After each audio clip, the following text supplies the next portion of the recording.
3. Здравейте, челяки! Днес запознам с българската история от 15 век до 20 век. Гледай, тук съм донесъл 5 портрета. Всичкото портрет има един човек, един портрет има 2 човек. Защо има 2 човек, ще кажем после, тази много тънка.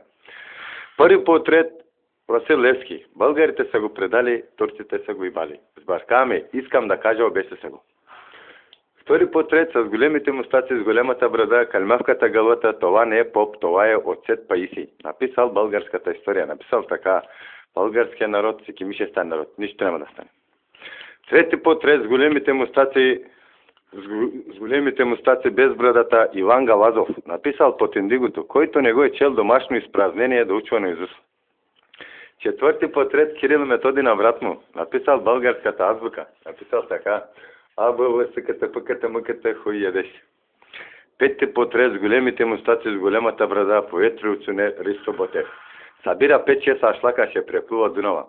Качва една гемика, стига средата гемиката Дунава, изважда Сабя Ботевика. Таз гемика моята ще става. Който не дава, отрязвам галвата. Чу капитана на сина на гащи. Дава гемика, стига със 7 бряг, целува земята, бум, куршум челото. Галвата умира, цялото живо мъртво не се знае още. Написал най-голямата повест за Шипка. О, Шипка, 3 дена младите дружинки спрат на врат на пружинки, турците отдолу реват, искат да ги иват. Сулейман безумни сочи върха, пак и вика, търчете, там горе има Шипков мармалат. Обаче върхът отговаря с друг вид. Назад, си кеми ще едете Шипков мармалат. Това към не ядеш.